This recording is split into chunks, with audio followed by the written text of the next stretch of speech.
coma, tilde, punto y coma, punto seguido. Abrimos exclamación, tilde, cerramos exclamación, coma, punto seguido, tilde, tilde, coma, coma, coma, puntos suspensivos. El radio, el silencio es la muerte, lo escuché en la radio. Y yo voy a vivir para contarlo porque necesito contarlo para vivir. ¿De dónde han sacado tus pies esos pasos de baile que bailan en cuarteles, que bailan en teatros, que bailan a gritos, en la arena, en secreto, en familia y en campos de fútbol y de batalla? Esos pasos magnéticos de baile que bailan sin canción y con los que les has enamorado. Sentarse y soñar en un banco de la plaza de San Lorenzo de Sevilla bajo la lluvia de San Sebastián a orillas de la verdad. Me muero por contarlo. Aunque llueva llanto, mientras nuestros amigos recogen del suelo algodón de dulce heredando el infierno tan hartos de frío y de fuego. Aunque no suene bien, aunque el mundo entre por una puerta y salga en llamas por la otra. Abrimos interrogación, tilde. Cerramos interrogación, coma, punto seguido, coma, tilde, coma, coma, dos puntos. Abrimos comillas, cerramos comillas. Y por eso mismo, los que no tienen voz lo saben bien. Con un poema invisible como este se puede decir casi de todo. Y los que sí la tienen, hablan demasiado alto para no escuchar, hablan para no hacer, tiran con fuerza cosas contra la pared, estrellan su móvil, su taza de café, su moto, su comida contra la pared, su canción favorita, sus besos, su idioma y su primer amor contra la pared. Y sus poemas también. Vivir para contarlo, sentarse y soñar en un banco de la plaza de San Lorenzo de Sevilla bajo la lluvia de San Sebastián a orillas de la verdad. Ayer murió Pablo Milanés.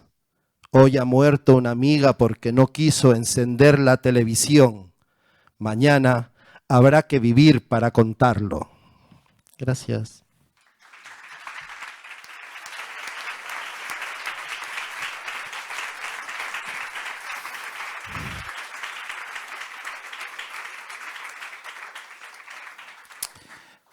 Bienvenidas, bienvenidos, edición 375 del hombre que se enamoró de la luna, una edición que uno siempre ha soñado porque tiene la oportunidad de decir que el segundo gran aplauso de esta velada es para decir una frase que siempre he soñado, porque hoy el invitado en la luna es ni más ni menos que el gran Iñaki Gabilondo.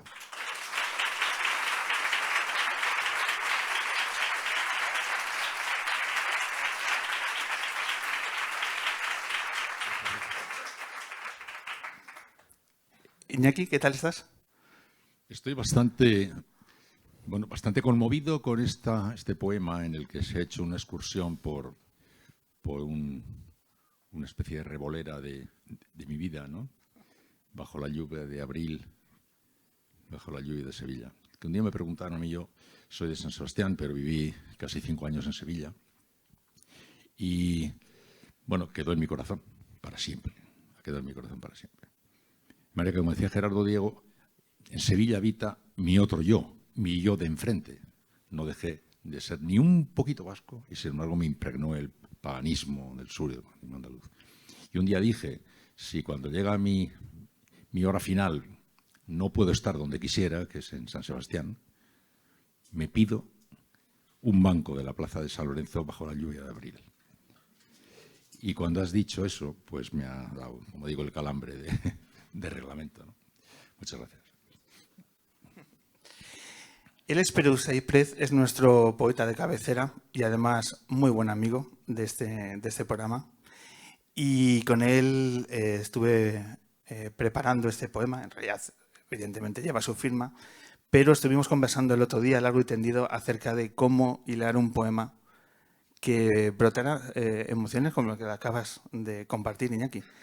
Y hay tantas frases que a la hora de estos días en que he estado investigando acerca de tu figura, que le decía, mira, Perú, es que mira esta frase, mira esta otra.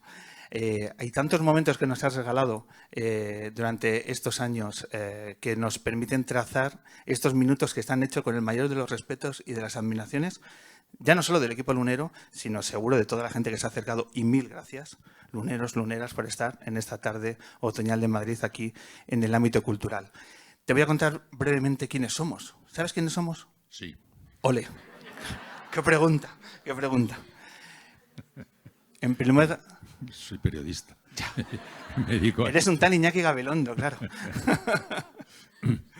Lo primero que quiero decir, antes de dar las pinceladas de mi equipo, porque estoy muy agradecido a ellos, es que estoy muy agradecido a un tal Ángel Gabilondo, que fue nuestro señor lobo a la hora de conseguir que tengamos estos momentos aquí. Así que desde aquí mi agradecimiento a tu hermano por toda la cercanía que ha mostrado para conseguir esto. El Hombre Luna somos un grupo de gente que estamos enamorados del mundo de la cultura y hacemos este evento para compartir nuestra pasión.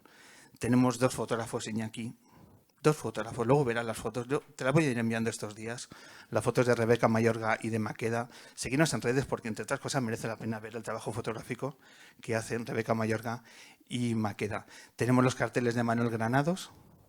¿Te han gustado los carteles, Iñaki? Sí, mucho. Tenemos también la labor de producción de Vicky Cantos. Tenemos 2 técnicos de sonido, Jero y Nacho, nuestro técnico de producción de sonido, Daniel Llévana. En fin, que todos damos forma en nuestra parcela para hacer estos minutos de radio, así que muchas gracias de parte de todo el equipo por este momento. Y esto es un podcast, es un programa de radio, tenemos cámaras de televisión, tenemos público, este es un batiborrillo de los nuevos tiempos que llevan la radio. ¿Tú cómo ves estos nuevos formatos, esta forma de sacar los productos audiovisuales al exterior? Para mí, todo lo que procede de la verdad y no de la falsificación, todo lo que procede del anhelo cierto de establecer una comunicación para algo, esto está marcado por ese amor por la cultura y por propagarla y por compartirla y por vivir en ella, ¿qué me va a parecer, ¿no? Los formatos son, en cierto sentido, pues no sé, técnicas para llegar a algún determinado punto, ¿no? Idolatrar los formatos es una idiotez. Los formatos están ahí como consecuencia de que alguien ha proyectado algo que termina, pues no sé, haciéndose de una determinada manera. Cuando eso se convierte en un 10º mandamiento, ¿no? Y se convierte ya en un imperativo categórico, pues ya no me gusta. Lo bueno es poder volar, poder vivir en libertad y saltarse los formatos o no, en la medida en que pues se mueva uno por un anhelo noble, bueno y cierto, ¿no?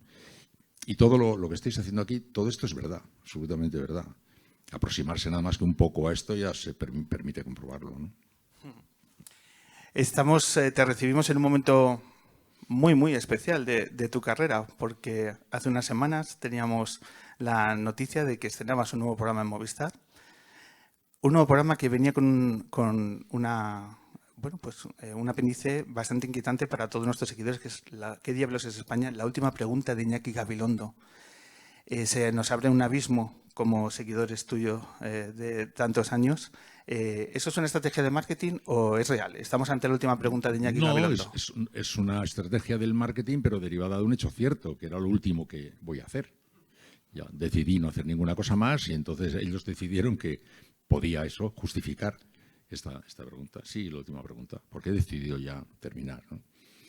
Bueno, la verdad es que la semana pasada cumplí 80 años, lo cual quiere decir que ya está bien.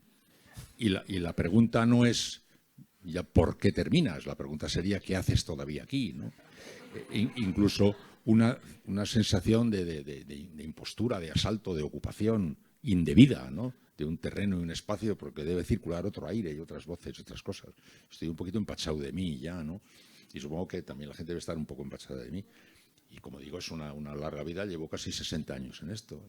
Entonces ya hacerse a un lado. Me había, hace algún tiempo, hecho a un lado de la interpretación de la actualidad política, por fatiga y por empacho, en cierto sentido.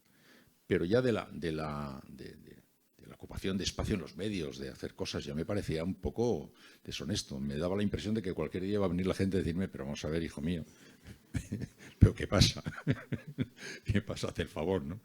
Y ya está. Y entonces, claro, como ya era lo último que hacía, decidieron titularlo Lo Último, y está bien.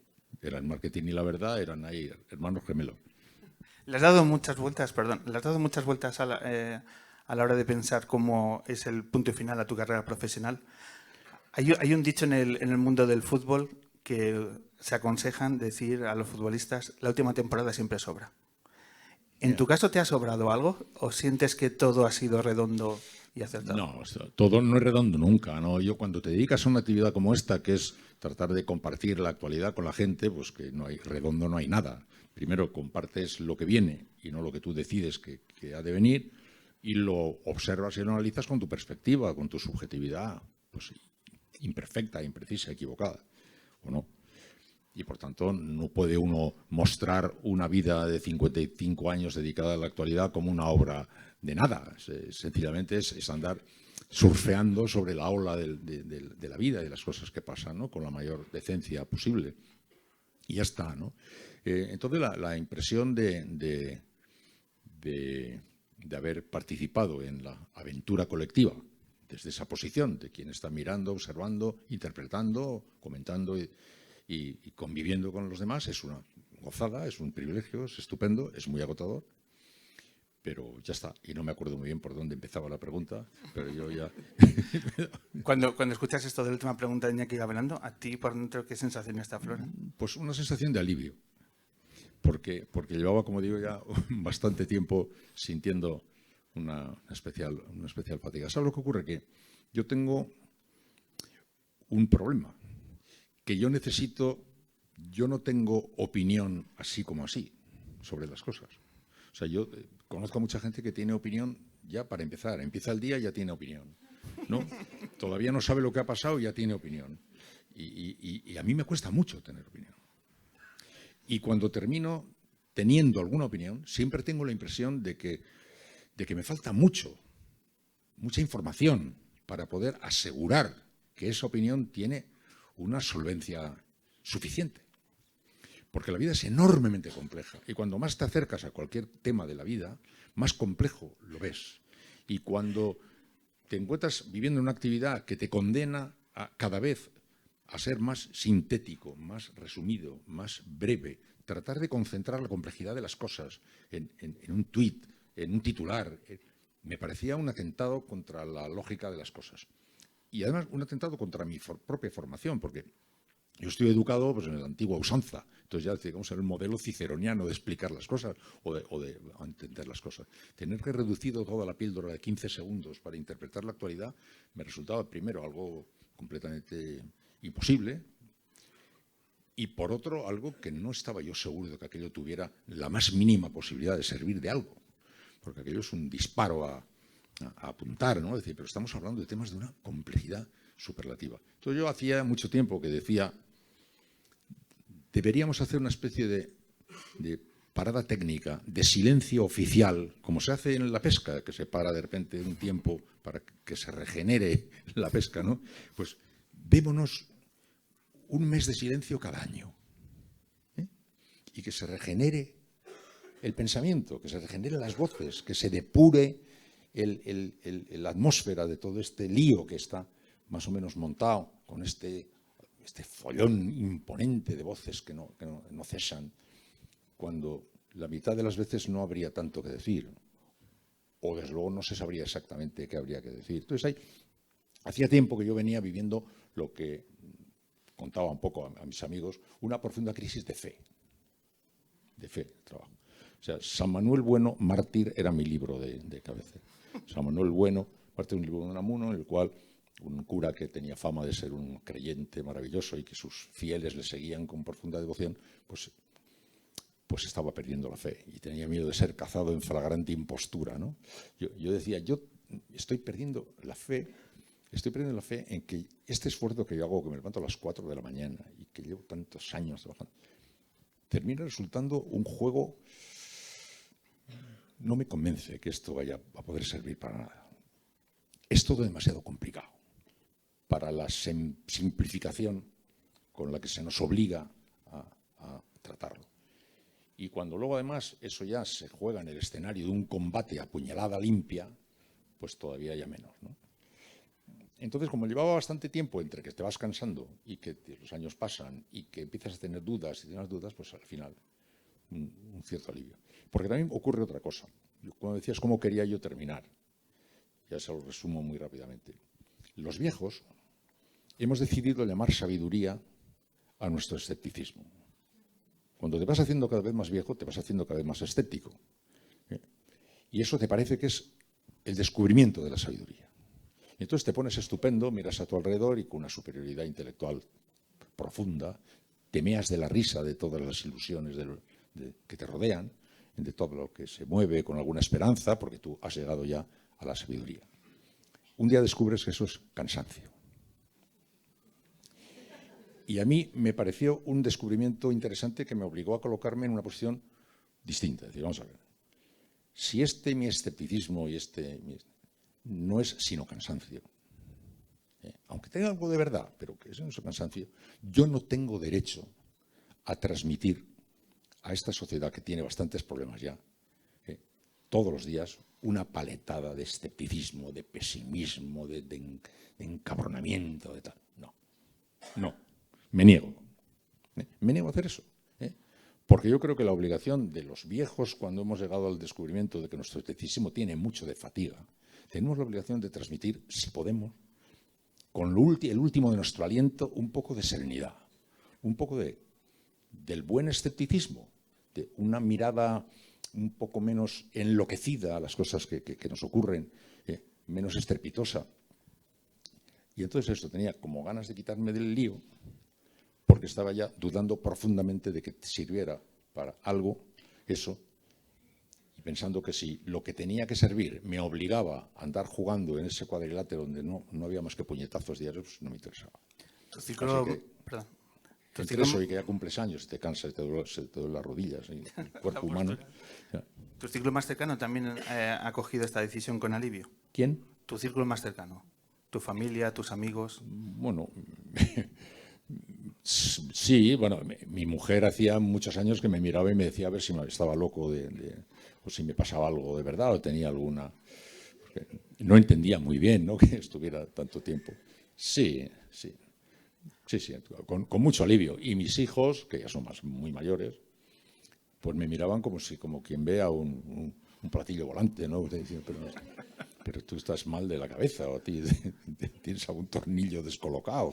Porque además, como saben que tengo yo lo que se llama eso, mucha vida, yo tengo una afición ciega a leer, una afición enorme a ver música, tengo una inmensa curiosidad, tengo capacidad de detener mi curiosidad en cualquier aspecto y ocuparme durante meses con esa historia. Me gusta pasear, me gusta el mar, me gusta el monte, soy hedonista, sensual, gozón de la vida, me gusta disfrutar de la vida, me gusta comer, me gusta beber.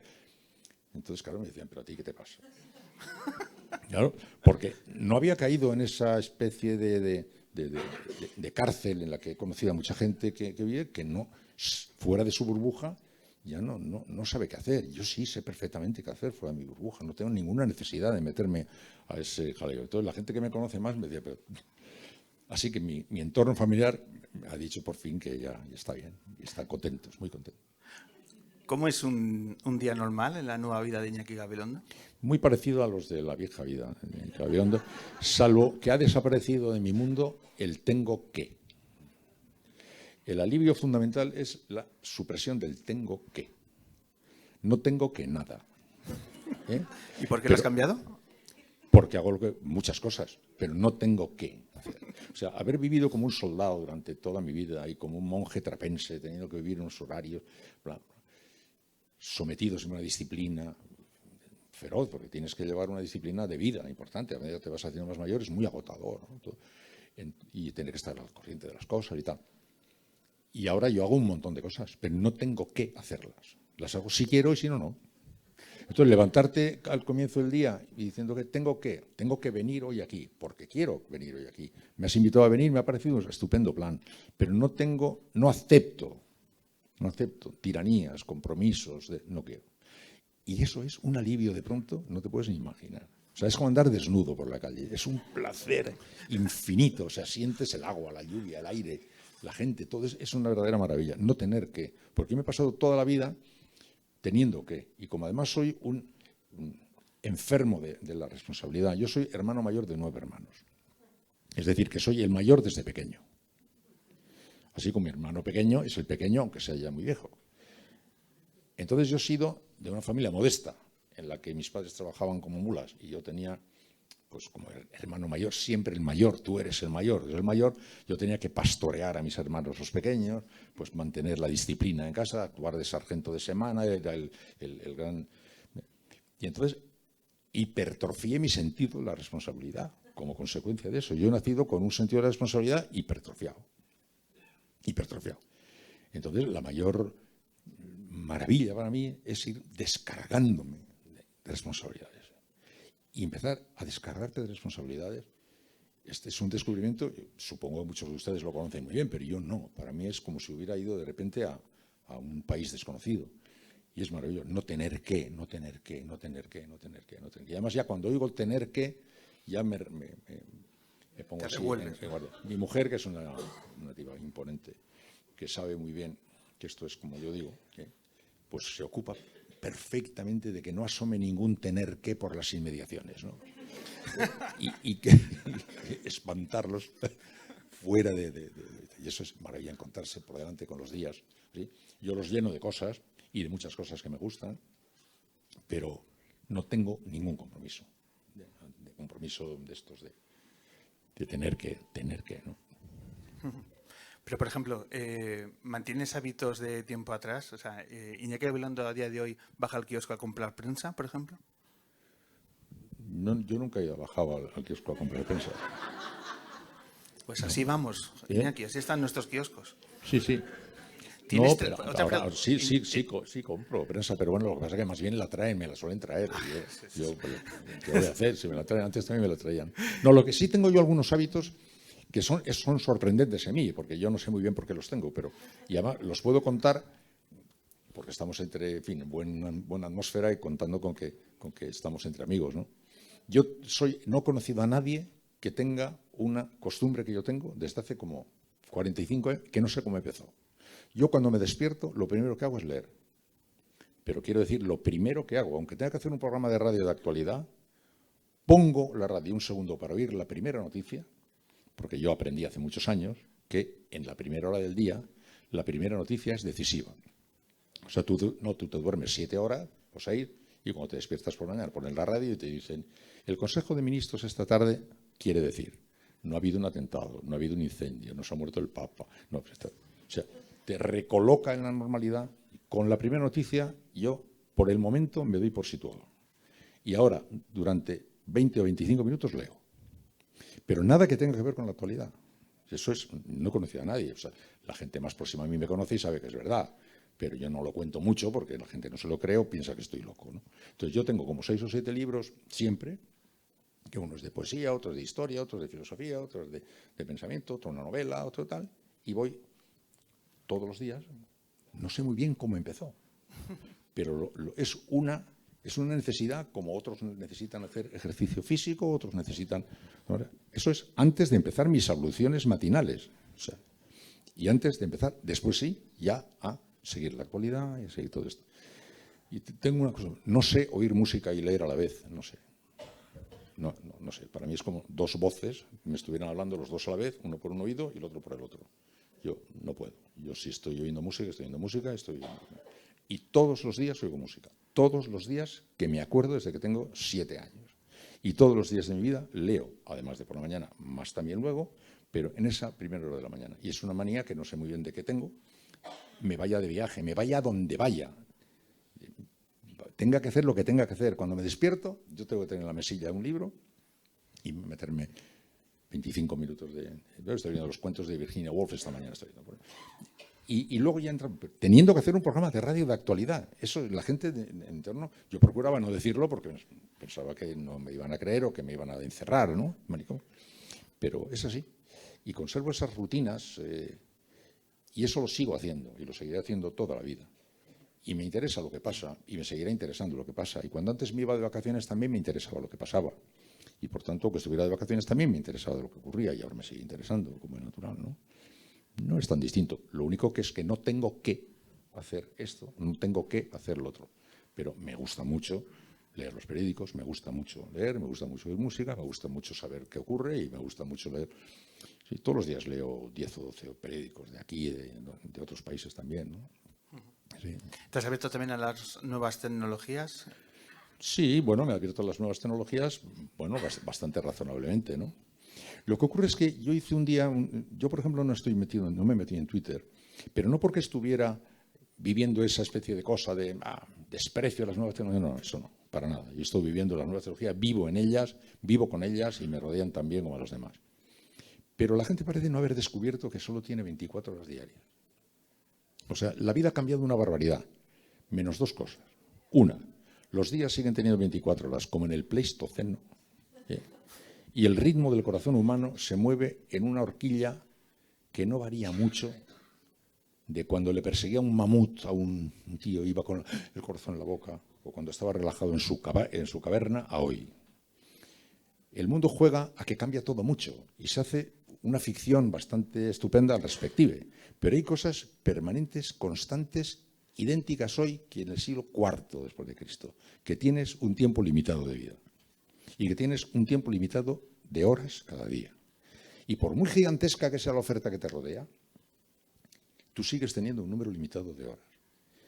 Y todas esas ofertas podrás ver, sí podrás ver, pero yo tengo ahora que seleccionar de todo lo que esta sociedad me ofrece, aquello con lo que yo quiero cumplir mi 24 horas, que no tengo más que 24.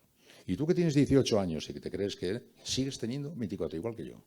Ni una más, ni una menos. Entonces, la misión, la mayor dificultad hoy en la vida es elegir, que quiere decir descartar, y que quiere decir controlar, si puedes, el caballo de tu vida y ver cómo administras tus únicas 24 horas de día. Entonces, en muchas de estas nuevas tecnologías hay mucho de invasivo. O sea, que asaltan tu vida, se apoderan de ti, te inundan, te rodean por todas partes. Y no se dan cuenta muchas personas que están entregando algo que es sagrado, es el tiempo que tienes tú, ¿no? Y entonces yo vivo en las nuevas tecnologías, pero no he entrado en ninguna de estas que se apoderan de ti. He tenido tan claro eso hace muchos años, cuando mi hijo, que ahora es mayor, y era pequeño, el primer día que fuimos a un hotel, y cuando a la hora de desayunar, el buffet allí se puso enfermo. Porque allí empezó a comer pasteles y bollos y cosas y se puso enfermo, ¿no? Porque en casa desayunaba el café con un bollo. Entonces le dije, esto no está aquí para que te lo tomas todo, es para que elijas. Y elegir es dificilísimo. Ahora, por ejemplo, en la tele hay 100 canales de televisión.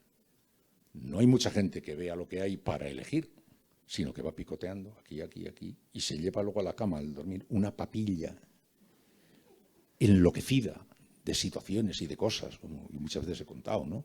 De un gol, y ahora el gol visto desde el otro lado, y ahora un niño negro pequeño lleno de moscas, y un segundo después una chica muy guapa, y un sorteo de la lotería, y otra vez el gol, y ahora un rato de un asesinato, y ahora otra vez y con eso te vas a la cama.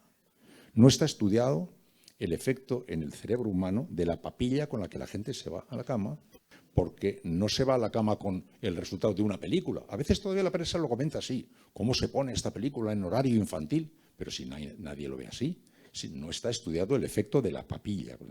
Entonces, vivir sin conciencia de que el tiempo es limitado, vivir sin conciencia de que tienes que elegir y por tanto descartar, que es dolorosísimo y difícil, y que tienes que controlar tu vida, lleva a un enloquecimiento fenomenal. Y yo he sido en eso un poco avanzado. Supe muy pronto, cuando le vi a mi hijo así, que la vida nos iba básicamente a interpelar en ese sentido: elige y descarta, elige y descarta. Y no quedes atrapado, abducido con esta especie de ola que te rodea por todas partes, seduciéndote con millones de señales que parecen que están llamándote de todas partes, ¿no? Controla un poco tu caballo, que tu caballo vaya donde tú quieres y no vayas tú a donde quiere tu caballo. Y he tenido siempre mucho cuidado en manejarme por ahí. Y soy de las pocas personas que conozco que elige de lo que hay una cosa y se la queda para verla, y que sabe, con lo doloroso que sé, que eso es todo, ¿no? Ahora ya sabéis que hay una enfermedad, le llaman ahí los adolescentes una enfermedad, están los psicólogos y los psiquiatras están muy preocupados con esto, ¿no?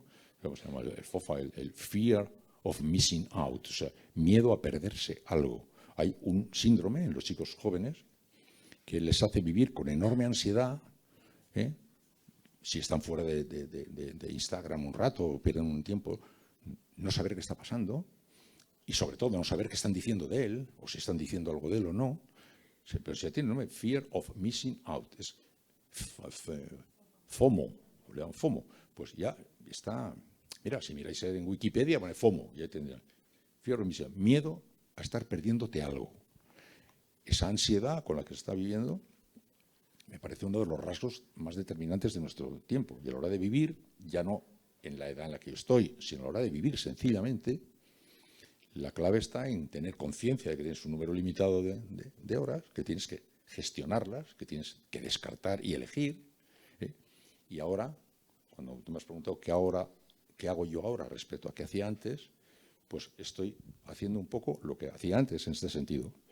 Ser muy consciente de que tengo un número limitado de días, que tengo un número limitado de horas y que tengo que administrar esto. Pero eso lo he tenido yo muy claro siempre. O sea, que hay un número limitado de botellas de Rioja que voy a beber. Que hay un número limitado de veces que voy a ir a Burgos. O sea, que hay para valorar el tiempo y las cosas de una especial manera. Y ahora que estoy en este nuevo tiempo, no ha cambiado lo fundamental, que sigue siendo eso, la conciencia de vivir con lucidez, diría, con consciencia. La consciencia de estar vivo, y la consciencia de vivir con esa no dejarte deslumbrar por la montaña inmensa de cosas y por las señales, millones de señales que te están llamando de aquí y de allá, ¿no? Dedicar un ratito a cada cosa. Oír música. Yo oigo música, y leo, y estoy contigo, y si me voy a comer, y luego, pero sin tener que, y sin vivir enloquecidamente detrás del primer anzuelo que salga, ¿no? En ese ejercicio de disfrutar cada momento, como estamos disfrutando cada minuto que estamos compartiendo contigo, Iñaki, uno de los motivos por el cual yo hago este programa de radio es que es una inmensa fuente de conocimiento y de aprendizaje. Y quisiera preguntarte a ti en torno al mundo de la entrevista. A ver si me puedes aconsejar y por tanto aprender, y esto puede ser para mí Es decir, ¿la entrevista para ti ha sido un género periodístico el que más has disfrutado? Me gustaría saber. ¿Y qué consejo darías a las personas que se enfrentan a este reto de llevar a cabo una entrevista? ¿Cuáles serían los consejos que dirían? Pues mira, apuntala esto y esto. ¿Qué es para ti este momento de entrevistar a una persona? Se ha dicho ya tanto que suena atópico, pero es la verdad, ¿no? Lo primero en cualquier cosa referida a la comunicación, lo primero es tener algo que decir. Porque aquí hemos avanzado por la libertad de expresión sin haber pasado previamente por la libertad de pensamiento. O sea, hay mucha gente que no tiene pensado nada, no tiene nada que decir, pero reclama su derecho a expresarlo. O sea, bueno, eso para empezar. Por cierto, anécdota respecto a la libertad de expresión. El otro día vi en la televisión una cosa que me dejó fascinado. Estos micrófonos que andan sueltos por la calle y que le preguntan a la gente cosas y que muchas veces se ve que la gente no sabe casi nada de nada y tal, ¿no? Y le preguntan a un chaval que salía con una pinta así bastante seguro de sí mismo, le dicen, ¿cuántas provincias tiene Andalucía? Y dice, 2. Y le dice, son 8. Y responde el tío, es mi opinión, ¿no? No es ninguna broma esta anécdota, ¿eh? En el sentido de reclamar el derecho a decir lo que sea. Primero, tener algo que decir. En la entrevista se ha dicho muchas veces que lo más importante es lo más difícil, es saber escuchar. Se ha dicho, y es verdad. Lo más difícil que hay en la vida es saber escuchar. Saber escuchar, vamos, yo llevo toda la vida estudiando para saber escuchar y estoy en segundo de saber escuchar, ¿no? Aprendes a poner cara de escuchar. Sí. Haces toda la gestualidad del escuchar. No, yo digo escuchar. Escuchar para querer entender. O sea, Kasantzakis decía, lo que importa no es el hombre, sino el fuego que mueve al hombre. Cada ser humano tiene un porqué, tiene una explicación, tiene algo que tiene que contar, ¿no? Tener interés en conocer el fuego ese que mueve al hombre y querer honestamente entenderlo.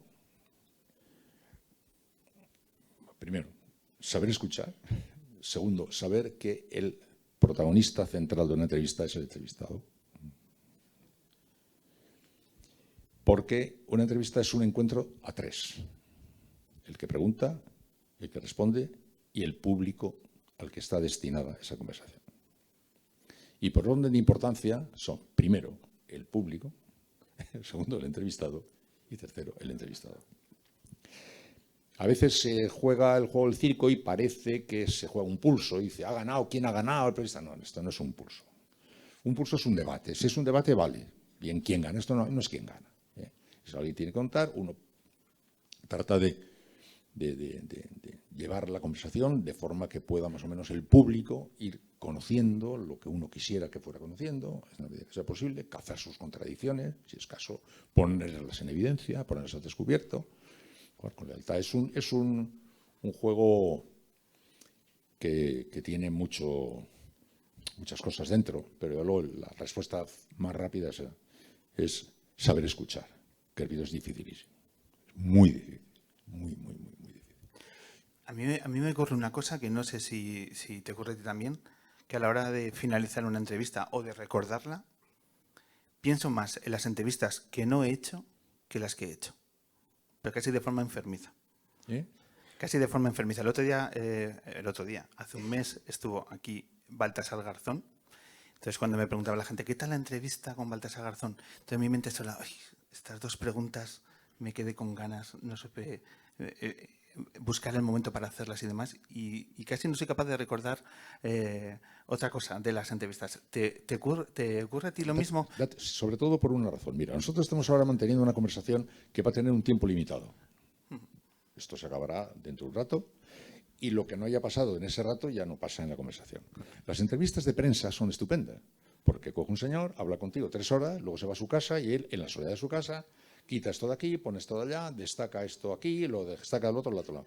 Pero nosotros lo operamos en tiempo real. Te he dicho que había 3 protagonistas. Hay 4. El que pregunta, el que responde, el público y el reloj. Correcto. Y cuando tú estás haciendo una entrevista, que yo he hecho toda mi vida entrevistas en tiempo real, teniendo que manejar una conversación sabiendo que el proceso va a estar tiránicamente marcado por el reloj, sin tener luego tú el alivio que ha tenido la prensa, lo convierte en un juego condenado a frustrar. Tú te preparas una entrevista, pues esta conversación que has tenido conmigo, y cuando acabe te van a quedar 8 preguntas sin que no has hecho, te vas a enfadar porque ha sido muy largo, hubieras querido que hubiera sido más corto, porque hay un reloj. Y eso es lo que a veces los periódicos no suelen entender. Cuando un colega de un periódico te dice, se le fue vivo Pepito Los Palotes, ya. Claro. Yo ya sé cómo haces tú las entrevistas. Hablas sin y tal, y luego ya tú haces las filigranas de colocar lo que quieras, ¿no? Pero en las conversaciones en tiempo real va pasando lo que va pasando en ese rato, no va a pasar después. Ni vas a poder poner delante lo que iba detrás, ni detrás lo que iba delante. Es un ejercicio completamente diferente. O sea, por eso, en el caso de las entrevistas en tiempo real, hay que querer escuchar, pero hay que tener una gran técnica. Tienes que tener mucha técnica. Ejemplos, te voy a poner. Tú dirás, podrías haberlo dicho antes. Primero, saber, por ejemplo, cómo responde tu interlocutor. Por ejemplo, si tú entrevistas a un niño responde, si puede responder sí o no, siempre responde sí o no. O sea, no sé, ¿te gusta tal? Sí o no. Y se calla. Tú estás negro ya porque no le saca nada. Tienes que preguntarle cosas que no puede responder ni sí ni no. Cuéntame cómo es tu padre, por ejemplo. Pero no puedes decir, tu padre? Porque siempre responde sí o no. Esto es fundamental. Como yo he tenido que hacer ciertas entrevistas a gente muy conocida, que yo me lo sabía de memoria, incluso sabía muy bien lo que iban a decir, pues sabes que tiene discurso largo, discurso corto, discurso por aquí, que va a estar en una situación incómoda porque el tema que nos va a ocupar hoy es un tema muy incómodo, desagradable para él, y si es veterano, sabes que, como hay un reloj, te va a hacer respuestas torrenciales para que solo te quepan 4. De eso hay maestros, ¿no? De eso hay maestros. Algunos extraordinarios. O el que te sabe ya todos los trucos, el que te cuenta diciendo, no, eso... Hay 4 aspectos a señalar. Ya te has jorobado porque hasta que vaya al cuarto ya te estás jodido. No, te dice no. Primero, ¿quién te hacía eso, Iñaki? Ponnos ejemplos. Bueno, por ejemplo, el caso del torrencial es Felipe González. O sea, Felipe González, tú le haces una pregunta y él se lo toma como el título de una conferencia. Después el título y se tira hablando. ¿No? Luego, por ejemplo, había, no sé, mucho, Rodrigo Rato, aparte que se llegaba siempre tarde, no sé muy bien por qué, pero llegaba siempre tarde. Pues en cuanto había algún lío, te soltaba encima 5 o 6 por delante, ¿no? Luego había otro, uno en Barcelona, que no recuerdo exactamente quién era en Barcelona, que todo lo contextualizaba, o sea, lo contestaba. Bueno, antes que nada, vamos a ver, ya los griegos, ya, o sea, ya buscando cualquier antecedente a lo que ibas a decir. No, es que esto hay que colocarlo primero. Esto cuando empieza, y te empezó a contar la historia entera del asunto que al final desembocaba aquí. O sea, verdaderos estrategas en el arte de sacarte del sitio y hacer que pasara el tiempo sin que hubiera manera de que le metieras la pregunta que le tenías que meter o lo que tenías que meter. Por eso es, por un lado, lo que te he dicho antes, y por otro lado, habida cuenta del reloj, pues a veces es un sufrimiento chino que en algunos casos se convierte en mucho peor que un sufrimiento chino, porque sabes que te están tomando directamente el pelo, pero claro, también tienes tus artes para salir de ahí. Es lo más bonito que hay, y lo más emocionante, y lo más verdadero que hay. Pero también, según qué mundos, pues a veces es un tema vidriosísimo, delicadísimo y muy, muy jorobado, ¿no? ¿Qué entrevista tiene en tu memoria un recuerdo especial? Porque te provocas una emoción en el momento de hacer la entrevista que te ha dejado una huella. Hombre, no sé. Hombre, se hizo muy famosa una entrevista que le hizo yo a Felipe González en televisión sobre el GAL, ¿no? Se hizo muy célebre aquella, ¿no? A mí lo que me pasa es que, claro, yo hacía un programa de radio muy largo. Había un tramo primero que era dedicado a temas de la actualidad política y tal, pero luego había otras muchas horas que los primeros oyentes de ese tramo creían que ahí se acababa lo que yo hacía, pero yo hacía muchas cosas que tenían que ver con los libros, con la música, con la vida cotidiana, con la familia, con la gastronomía, con las fiestas populares. Y entonces, la única posibilidad, las mayores emociones, yo me las he llevado entrevistando a gente común. A gente común. La gente que no sabía qué me iban a decir. O sea, si mañana le toca la lotería a una señora de Vallecas, yo no le conozco de nada a esa señora de Vallecas, no tengo ni idea de qué va a pasar con esto. Esa conversación puede resultar emocionante. En otro caso, en las entrevistas políticas, por ejemplo, y ahora que tengo muchísima experiencia, tú me dices a quién vamos a entrevistar y yo te respondo como él. Exacto. No imito la voz, pero tú me dices qué le quieres, que vas a preguntarle, y yo te respondo lo que te va a responder. Y me equivoco, nada. Pero no un poco, 0.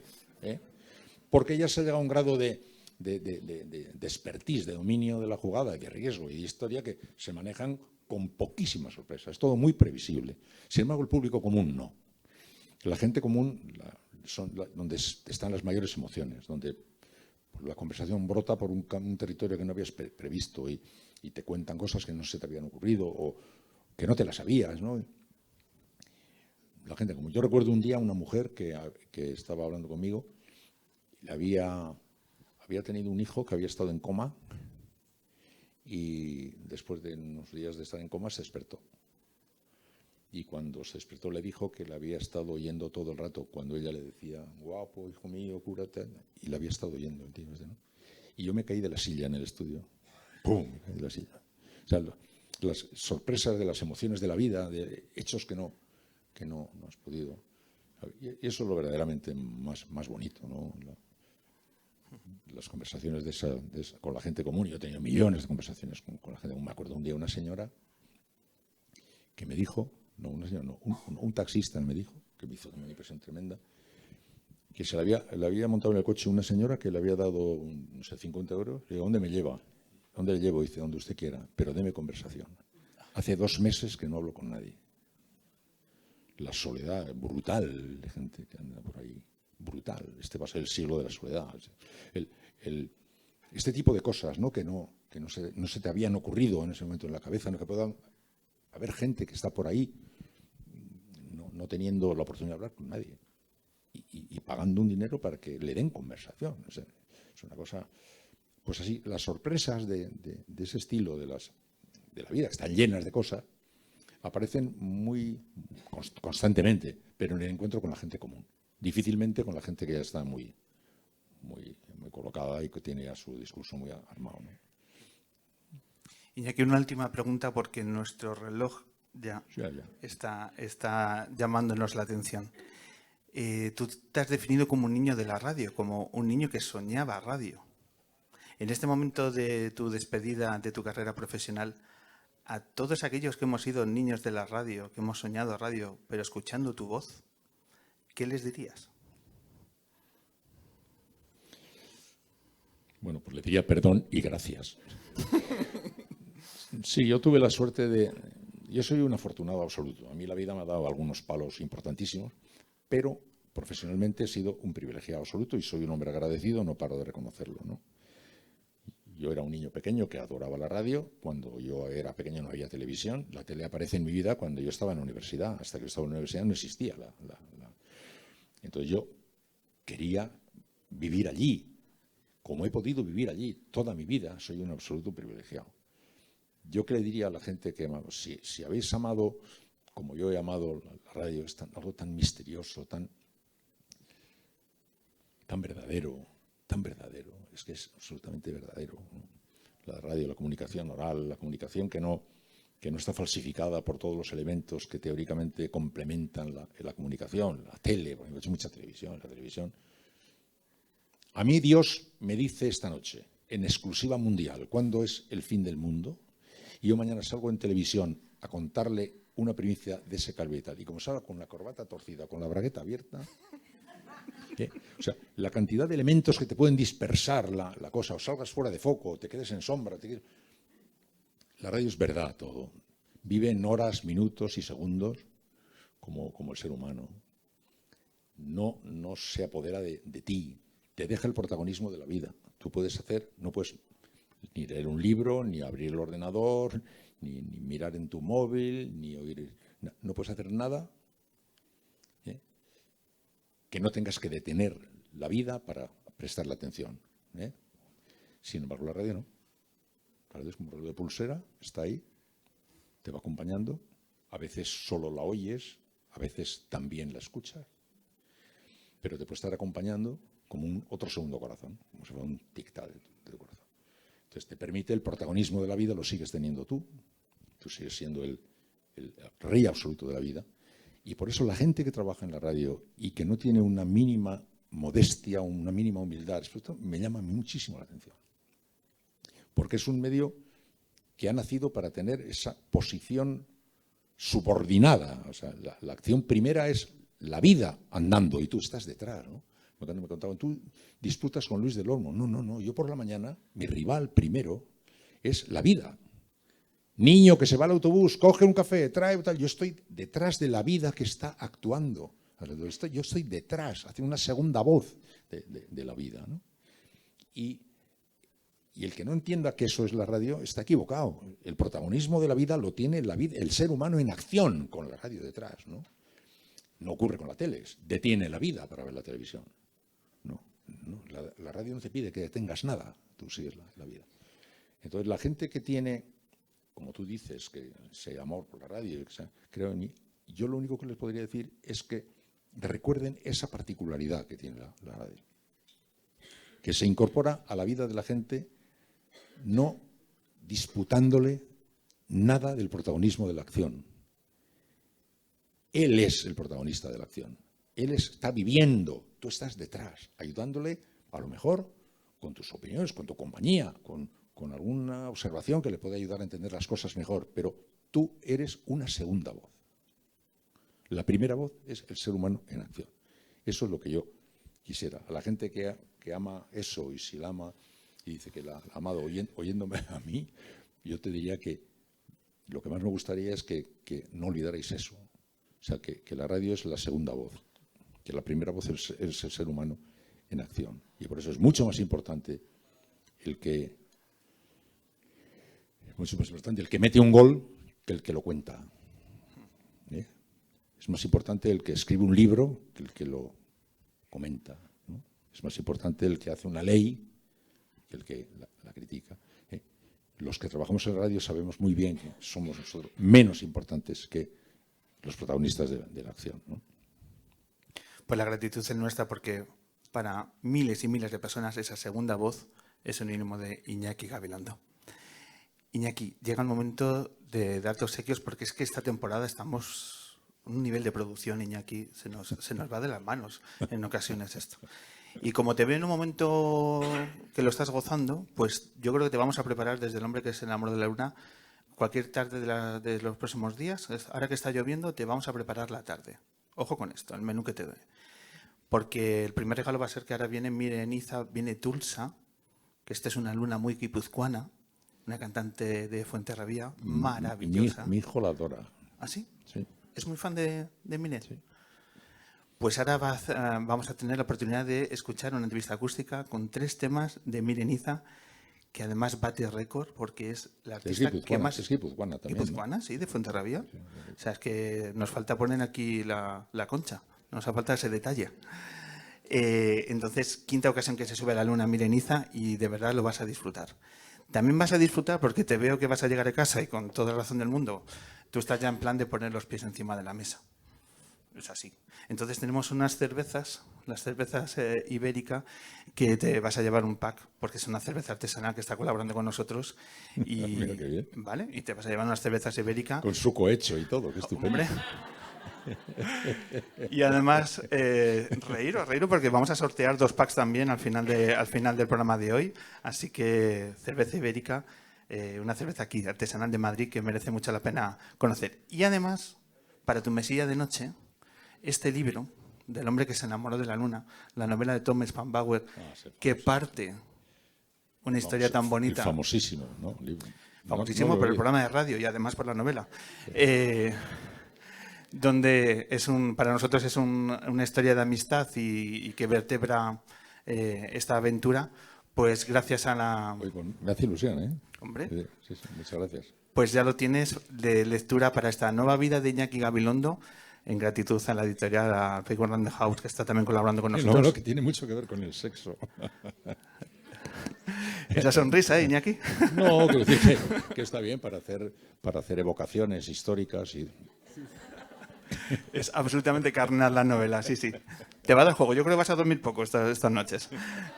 Iñaki Gabilondo, un absoluto privilegio tenerte en estos minutos. Mil gracias por acompañarnos. Gracias, Pablo.